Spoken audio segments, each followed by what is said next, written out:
Hello students, welcome to my channel Study Point. Students, today we are going to start class 10th physics chapter number 1st light, reflection and refraction. बच्चों ये chapter बहुत ही interesting chapter होने वाला है, सो ध्यान से इस chapter के नोट्स को बनाइएगा और रिवाइज करिएगा।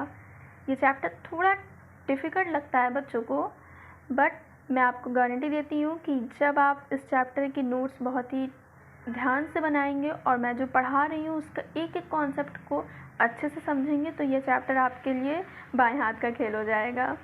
सो स्टूडेंट्स, चैप्टर को स्टार्ट करते हैं। So our first topic in this chapter is light. Of course हम इस चैप्टर के टाइटल से ही स्टार्ट करते हैं कि लाइट, रिफ्लेक्शन और रिफ्रैक्शन। तो लाइट है क्या? देखिए, लाइट आप पहले से पढ़ते आ रहे हैं, बचपन से पढ़ते आ रहे हैं, आई मीन 9th से ही आपने स्टार्ट किया होगा समझना कि light is the form of energy. So हम कह सकते हैं कि लाइट एक एनर्जी का फॉर्म है जिससे कि हम अपने आसपास की चीज़ों को विजिबल कर पाते हैं। इट मीन्स हम अपने आसपास के एटमॉस्फेयर में जो भी थिंग्स प्रेजेंट हैं उन सबको देख पाते हैं। तो चलिए हम लोग इसी डिफिनीशन के फॉर्म में अगर हम कहेंगे तो कहेंगे light is a form of energy which makes things visible around us. So इसी डिफिनीशन को मैंने राइट कर लिया है और इसमें लिखा हुआ है कि light is a form of energy which makes things visible around us. Light energy का एक तरह का फॉर्म होता है जो हमारे आसपास की चीज़ों को हमें देखने में हेल्प करता है। सो देखिए बच्चों कितना इंटरेस्टिंग है। लाइट मीन्स जो आपकी सनलाइट है, जो आपको बल्ब से मिलती है लाइट, हर टाइप की लाइट, वो खुद तो इनविजिबल होती है, आप कभी भी लाइट को नहीं देख सकते हैं, बट वो चीज़ों को विजिबल करती है। मीन्स हमारे आसपास की जितनी भी चीज़ें हैं, अगर लाइट नहीं होगी तो हम उन्हें नहीं देख पाएंगे ना। तो देखिए कितना इंटरेस्टिंग है कि लाइट खुद तो इनविजिबल होती है बट दूसरी चीज़ों को विजिबल करती है। तो इस तरह की बहुत सी इंटरेस्टिंग बातें हैं जो फिज़िक्स में आपको जानने को मिलती हैं। हम लोग अब स्टार्ट करते हैं इस चैप्टर को। अभी हम थोड़ी बेसिक चीज़ें समझेंगे लाइट के बारे में, उसके बाद हम इस चैप्टर के मेन टॉपिक पे आएंगे जो कि है रिफ्लेक्शन और रिफ्रैक्शन। तो सबसे पहले हम देखने जा रहे हैं प्रॉपर्टीज़ ऑफ लाइट्स। तो देखिए हमारी फर्स्ट प्रॉपर्टी है कि light always travel in a straight line. ये हमारी सबसे फर्स्ट, सबसे बेसिक और सबसे इम्पॉर्टेंट प्रॉपर्टी है। ये क्या कहती है कि लाइट हमेशा स्ट्रेट लाइन में ट्रैवल करती है। देखिए आपने कभी भी एग्ज़ाम्पल के लिए ले लीजिए, देखा होगा कि जब आप सुबह के टाइम विंडो को ओपन करते हैं अपनी, तो सूरज की रोशनी इस तरह से आपके रूम में एंटर करती है जैसे लगता है कि कभी कभी लगता है कि वो एक लाइन में आ रही हो। इट मीन्स कि लगता ऐसे नहीं होता है कि जैसे फॉर एग्ज़ाम्पल आप ले लीजिए कि आप जैसे एक ग्लास में वाटर आपने फिल किया हुआ है और उस वाटर को आप किसी दूसरे मग में डाल रहे हैं, तो क्या होगा, वो वाटर जैसे ही मग में जाएगा वो पूरी तरह से मग में फिल अप हो जाएगा। इसी के अगेंस्ट एक दूसरा एग्जांपल लीजिए कि जैसे कि आपने एक दूसरे से बकेट में या फिर एक किसी भी कंटेनर में पेंसिल्स रखी हैं बहुत सारी, तो अब वो पेंसिल्स आप जैसे ही किसी दूसरे कंटेनर में डालेंगे तो ऐसा तो होगा नहीं कि पेंसिल्स लिक्विड की तरह बनकर उस पूरे दूसरे कंटेनर को फिलअप कर दें। नहीं, पेंसिल्स एक पर्टिकुलर पोजीशन अपनी ऑक्यूपाई कर लेंगी। पेंसिल्स मतलब कि इस तरह से कोई पेन होगा जो कि ऐसे अगर हमने रखा है तो वो ऐसे ही तो रखा रहेगा, ऐसे रखा है तो ऐसे ही रखा रहेगा। सो ये बता रहा है कि ये जो पेन है वो एक स्ट्रेट पेन है, स्ट्रेट फॉर्म है। लाइट भी हमारी कुछ इसी तरह की है। लाइट हमारी स्ट्रेट लाइन में प्रोपेगेट करती है। इट मीन्स कि अगर कोई सोर्स है हमारे पास लाइट का, जस्ट लाइक अगर ये हमारा सन है, तो इसमें से जब लाइट आती है तो वो इस तरह से ट्रेवल करेगी in a form of straight lines. Okay, इस प्रॉपर्टी को हम कहते हैं rectilinear propagation of light. Light की ये प्रॉपर्टी बहुत ही फेमस है, इसको ध्यान से याद रखिएगा। It is called rectilinear propagation. Propagation means traveling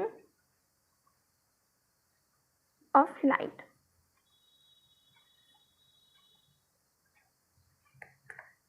बच्चों हमारी नेक्स्ट प्रॉपर्टी है light shows various phenomenons like reflection, refraction, diffraction, interference, polarisation.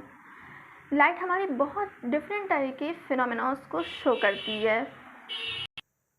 अब ये फिनोमेनॉस हम आप इस चैप्टर में डिस्कस करने जाएंगे, लेकिन ये है कि आपको इतने सारे फिनोमेनॉस डिस्कस नहीं करने हैं, आपको पढ़ना है सिर्फ रिफ्लेक्शन और रिफ्रैक्शन। तो चलिए हम स्टार्ट करते हैं अपने चैप्टर का main topic, that is reflection of light. आप देख सकते हैं कि रिफ्लेक्शन ऑफ लाइट क्या होता है। The phenomena of bouncing back of light in the same medium when it strikes with an object is called reflection of light. Reflection of light एक तरह का फिनोमेना है जिसमें लाइट किसी मीडियम से स्ट्राइक करने के बाद किसी ऑब्जेक्ट से स्ट्राइक करने के बाद मतलब कि टकराने के बाद उसी मीडियम में वापस ट्रेवल करती है। मीडियम का मतलब क्या है, एग्जाम्पल के लिए ले लीजिए, जैसे कि हमारे पास एक वॉल है, एक मिरर है, समझ लीजिए ये हमारा मिरर है, और आप एक टॉर्च लेकर आए, ये आपके पास एक टॉर्च है। इससे जब लाइट निकलेंगी जो कि स्ट्रेट लाइन में चलेंगी, वो लाइट्स इस मिरर को स्ट्राइक करेंगी, मतलब इसे टच करेंगी, इसे टकराएंगी और वापस ऐसे ही रिफ्लेक्ट हो जाएंगी। ये लाइट्स जब जाएंगी तो ये वापस ऐसे ही रिफ्लेक्ट हो जाएंगी, जो कि आपने देखा भी होगा। आप एक्सपेरिमेंटली भी इसको कर सकते हैं। आप किसी मिरर के सामने जाइए और टॉर्च जलाइए तो आपको वो टॉर्च की रोशनी अपने ही फेस पे लगेगी दोबारा। ऐसा क्यों हो रहा है? ऐसा इसलिए हो रहा है क्योंकि लाइट रिफ्लेक्ट हो रही है। सो देखिए बच्चों, यहाँ पर मीडियम से मेरा मतलब क्या है, हमने यहाँ पे लिखा है कि लाइट बाउंस बैक करती है in the same medium. Medium का मतलब है कि जैसे कि लाइट, आपने मान लीजिए कि आप यहाँ पर जो टॉर्च रखे हैं वो एयर में है, तो जब लाइट रिफ्लेक्ट हो रही है और वापस ये उसी एयर में आ जा रही है, मीन्स ऐसा नहीं हो रहा है कि लाइट जब स्ट्राइक कर रही है इस मिरर को तो ये दोबारा मिरर के अंदर चली जा रही हो, नहीं, लाइट रिफ्लेक्ट होके वापस एयर में आ जा रही है। इसी को कहते हैं हम मीडियम।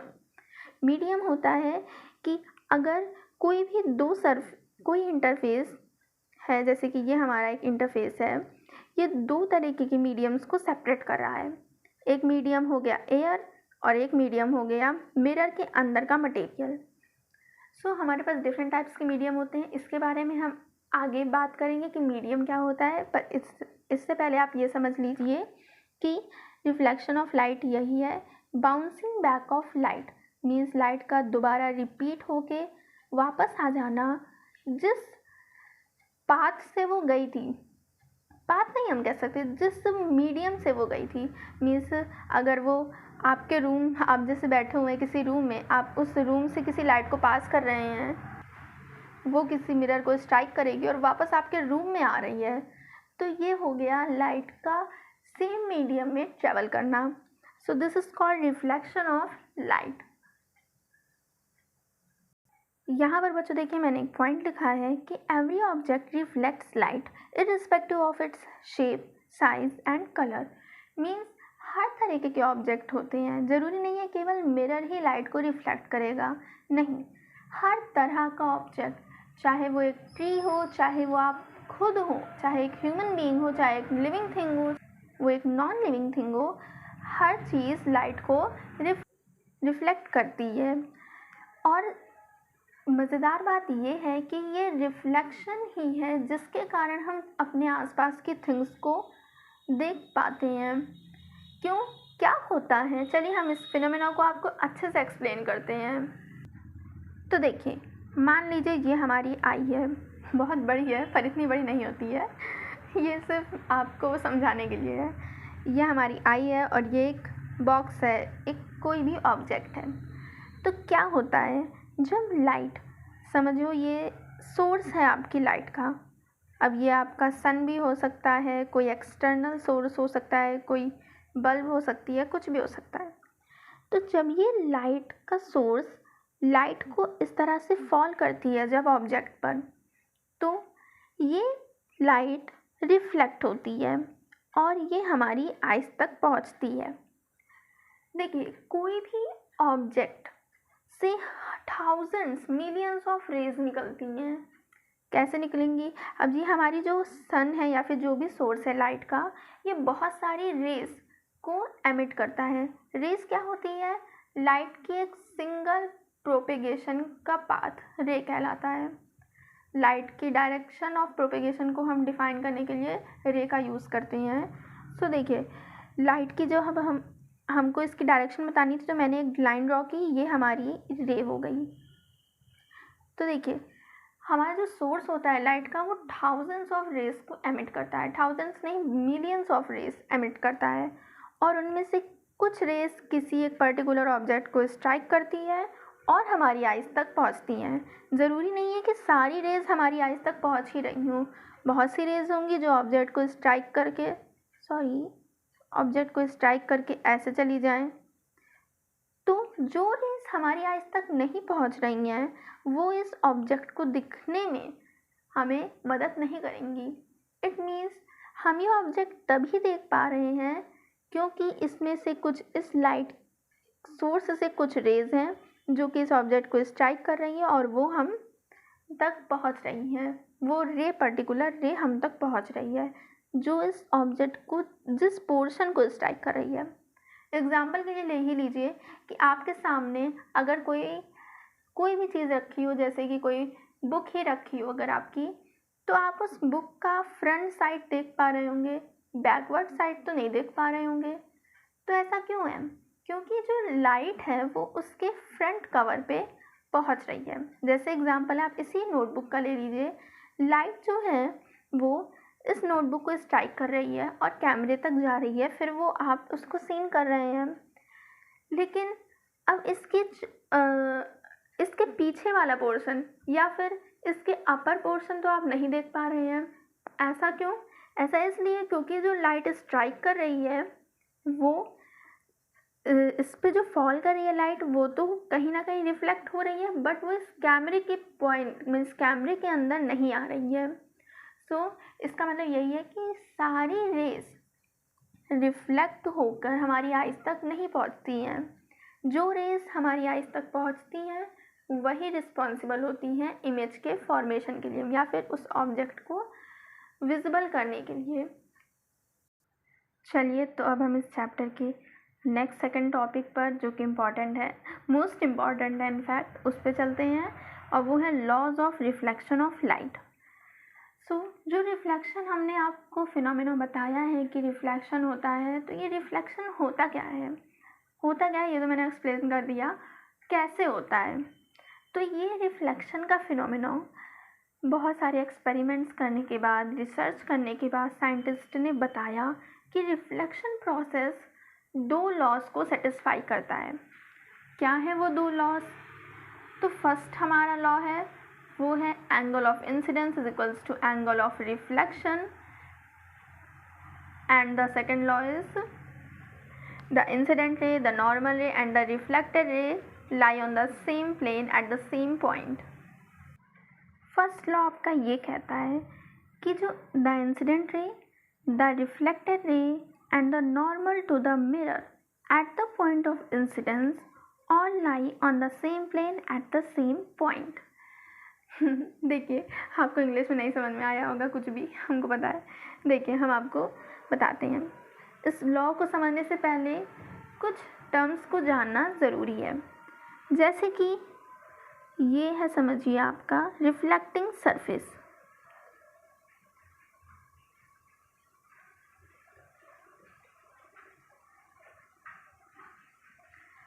जो रे हमारी सोर्स से आती है, जैसे कि अगर ये हमारा सोर्स है और इससे जो रे आ रही है, जो रिफ्लेक्टिंग सरफेस पे फॉल करेगी, इसको हम कहते हैं इंसिडेंट रे।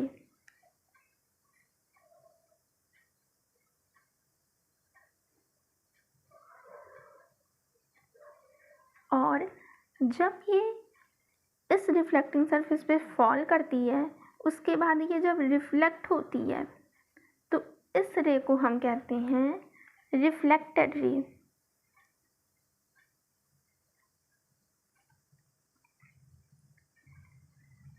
अब दोनों इंसिडेंट रे और रिफ्लेक्टेड रे, ध्यान से देखिए, जब इंसिडेंट रे जिस पॉइंट पर फॉल कर रही होती है उसी पॉइंट से रिफ्लेक्टेड रे स्टार्ट होती है। मीन्स इंसिडेंट रे हमारी यहाँ पर ख़त्म हो रही है और इसी पॉइंट से रिफ्लेक्टेड रे स्टार्ट हो रही है। ये जिस सरफेस पे फॉल कर रही होती है, जैसे कि ये हमारा रिफ्लेक्टिंग सरफेस है, इस पर हम एक परपेंडिकुलर ड्रॉ करते हैं जो कि इंसिडेंट रे के पॉइंट पर होता है, जिस पॉइंट पर इंसिडेंट रे हमारी ख़त्म हो रही होती है। जैसे कि ये दोनों रेज हमारी इस पॉइंट पे मीट कर रही हैं, हम लोग इसी प्लेन पर एक परपेंडिकुलर ड्रॉ करते हैं। This perpendicular is known as normal. ये कोई रे नहीं होती है, ध्यान रखिएगा बच्चों। बहुत से बच्चे कंफ्यूज हो जाते हैं कि इंसिडेंट रे होती है, नॉर्मल रे होती है, रिफ्लेक्टेड रे होती है। नहीं, नॉर्मल रे नहीं होती है, सॉरी नॉर्मल रे नहीं होती है, इंसिडेंट रे होती है, रिफ्लेक्टेड रे होती है। बट ये नॉर्मल जो होती है ये हम एक कंसीडर करते हैं इमेजिनरी थिंग होती है। हर एक रिफ्लेक्टिंग सरफेस पर at the point of incidence, देखिए ये लॉ क्या कह रहा है कि जो इंसिडेंट रे है, रिफ्लेक्टेड रे है और नॉर्मल है मिरर पर at the point of incidence, जो इंसिडेंस का पॉइंट है, इंसिडेंट रे जिस पॉइंट पे रिफ्लेक्टिंग सरफेस को स्ट्राइक कर रही है उस पॉइंट पर हम एक परपेंडिकुलर ड्रॉ करते हैं।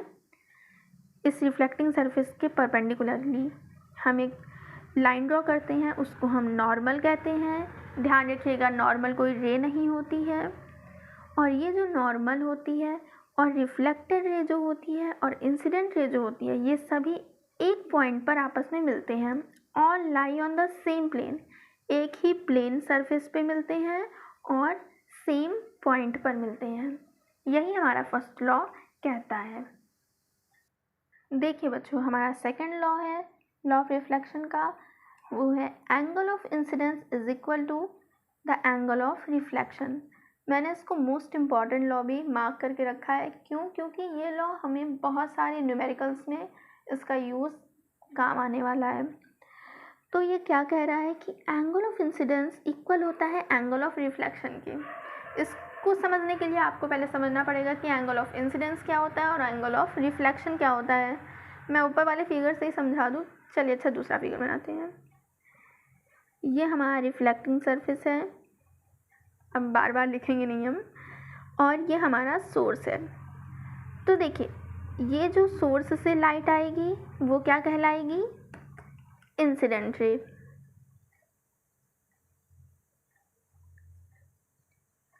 और जैसे ही आप सोर्स से लाइट को फॉल कराएंगे, आप इस पॉइंट पे तुरंत एक नॉर्मल ड्रॉ करेंगे।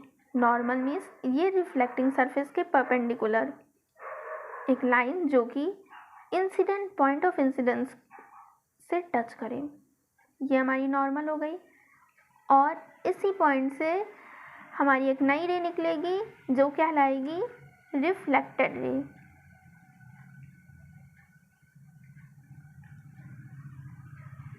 तो देखिए बच्चों, ये इंसिडेंट रे है, ये रिफ्लेक्टेड रे है और ये नॉर्मल है। द एंगल, ध्यान से सुनिएगा, the angle formed by the incident ray and the normal is known as angle of incidence, जिसको हम आई से डिनोट करते हैं। एक बार फिर से सुनिए, the angle formed by the incident ray and the normal is known as angle of incidence. Incident ray और नॉर्मल के बीच में जो एंगल बनता है उसको हम एंगल ऑफ इंसिडेंस कहते हैं। Similarly the angle formed by the reflected ray and the normal is known as angle of reflection, जिसको हम आर से डिनोट करेंगे। सो देख लीजिए कि इंसिडेंट रे नॉर्मल के साथ जो एंगल बना रही है वो एंगल ऑफ इंसिडेंस है, रिफ्लेक्टेड रे नॉर्मल के साथ जो एंगल बना रही है वो एंगल ऑफ रिफ्लेक्शन कहलाता है। अब ये लॉ कहता क्या है कि angle of incidence is equals to angle of reflection. मतलब क्या ये हर केस के लिए पॉसिबल है? यस, एंगल ऑफ इंसिडेंस जो भी होगा एंगल ऑफ रिफ्लेक्शन उसके इक्वल होगा। फॉर एग्ज़ाम्पल, आपकी लाइट अगर किसी सरफेस पर फॉल कर रही है जिसमें एंगल ऑफ इंसिडेंस 30 डिग्री है। एंगल ऑफ इंसिडेंस आप कैसे निकालेंगे? ध्यान से देखिए कि जब भी आपकी लाइट फॉल करेगी किसी भी सरफेस पर, तो आपको उस पॉइंट पर जहाँ पर वो स्ट्राइक कर रही है सरफेस पे, वहाँ पे आपको एक परपेंडिकुलर ड्रॉ कर लेना है जो कि नॉर्मल कहलाएगा, और उस नॉर्मल से इंसिडेंट रे के बीच का जो एंगल होगा वो एंगल ऑफ इंसिडेंस हो जाएगा। तो अगर आपका एंगल ऑफ इंसिडेंस 30 डिग्री है तो आपका एंगल ऑफ रिफ्लेक्शन भी 30 डिग्री होगा। मतलब कि लाइट यहाँ से जितना एंगल बना रही होगी, जब ये रिफ्लेक्ट होगी तब भी वो इतना ही एंगल बनाएंगी। ये बहुत ही सिंपल लॉ है बट ये बहुत ही यूज़फुल है। आपको बहुत से न्यूमेरिकल्स में इसका यूज़ पड़ेगा। सो बच्चों, आज के लिए बस इतना ही। आज हम लोग ने पढ़ा लाइट क्या है, लाइट हम लोग ने पढ़ा, देन प्रॉपर्टीज़ ऑफ लाइट के बारे में पढ़ा, देन हमने रिफ्लेक्शन फिनोमेना को स्टार्ट किया और लॉ ऑफ रिफ्लेक्शन पढ़ा। अब हम लोग नेक्स्ट वीडियो में पढ़ने जाएंगे कि रिफ्लेक्शन तो ठीक समझ में आ गया बट हम इसके एप्लीकेशन को हम पढ़ेंगे। पहला एप्लीकेशन होगा formation of image by the plane mirrors, जो कि थोड़ा कम इम्पॉर्टेंट है बट हाँ इम्पॉर्टेंट है। लेकिन मोस्ट इम्पॉर्टेंट टॉपिक जो है वो है formation of images by spherical mirrors या कर्व्ड मिरर्स। तो वो बहुत इम्पॉर्टेंट लेक्चर होने वाला है, ध्यान से देखिएगा उनको और तब तक के लिए पढ़ाई करते रहिए। All the best.